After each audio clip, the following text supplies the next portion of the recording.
السلام عليكم ورحمة الله وبركاته. منتخب مصر تحت 20 سنة للناشئين بيلعب في كأس العالم للشباب.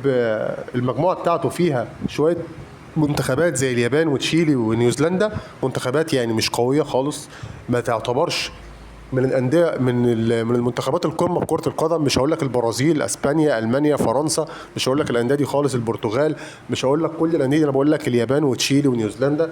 منتخب مصر اترزع من اليابان امبارح 2-0. جيل فاشل طالع.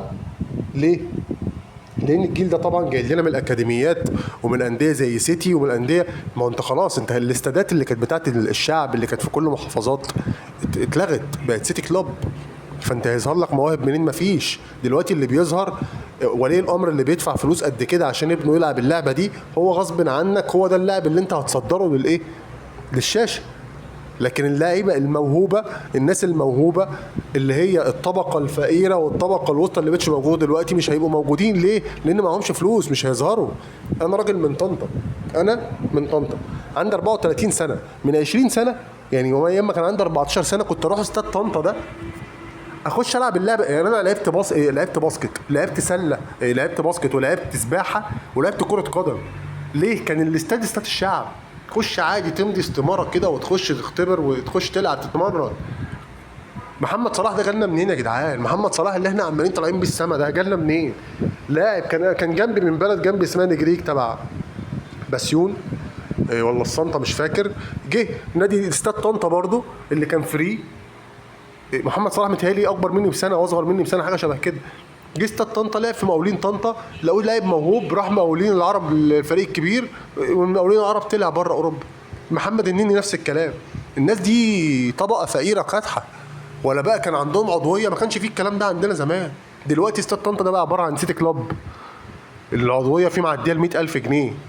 مفيش بقى اللي هيلعب دلوقتي اللي معاه فلوس. معكش فلوس اترمي بقى تلعب بقى في دورات رمضان، العب بقى في درجه رابعه، الفرق اللي هي ما بتديش فلوس دي.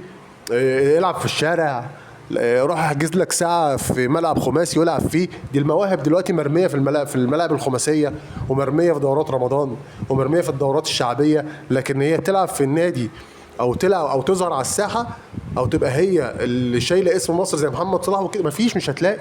كل اللي موجودين دلوقتي عباره عن اكاديميات ولعيبه طالعه من انديه بعضويات تقيله زي سيتي كلوب اللي خد 27 استاد على مستوى المحافظات. 27 استاد، منهم استاد نادي طنطا اللي كان استاد الشعب، وقام واخدهم وخلاها سيتي كلوب، وبقى العضويه ب 100,000 جنيه، ومبقاش اي حد يقدر يخش الاستاد دلوقتي ولا يلعب اي رياضه غير الا لما يكون معاه فلوس ودافع عضويه.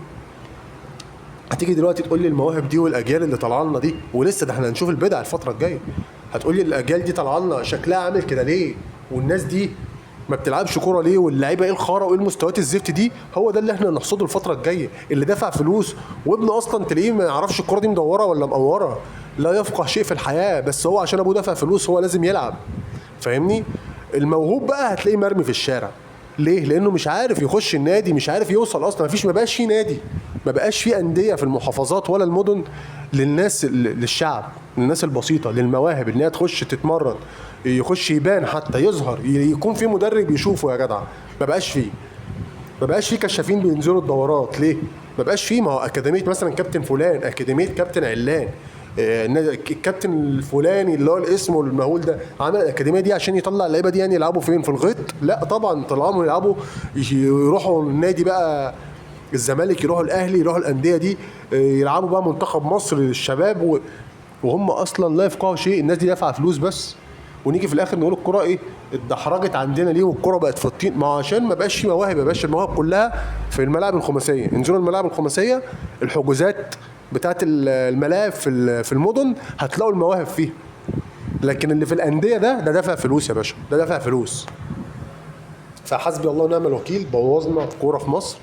انتوا مفكرين ان انتوا كده بتستثمروا اما تخلوا الانديه والاستادات الشعبيه تقلبوها نوادي بفلوس كتير؟ انتوا كده بتستثمروا، انتوا كده يعني انت غبي يعني، سوري يعني. انت لو عايز تستثمر صح خلي الانديه دي للشعب، طلع منها المواهب زي واحد زي محمد صلاح ده والنني وكده، وصدر بره لدول اوروبا، هتعرف تمسك دولارات كويس. لكن انت بتاخد فلوس، انت بتاخد فلوس من ولي الامر. واحد معاه فلوس في مصر هيديك بالجنيه المصري، وفي الاخر يطلع لك لعيب رجلين الاتنين شمال وتقول لي انا كده بستثمر؟ ده انت كحول يعني. فيعني حسب الله ونعم الوكيل. لغايه هنا انا هنهي الحلقه. لو انت وصلت معايا لغايه هنا يا ريت ما تنساش اللايك والاشتراك في القناه عشان تتابع معانا كل جديد. سلام.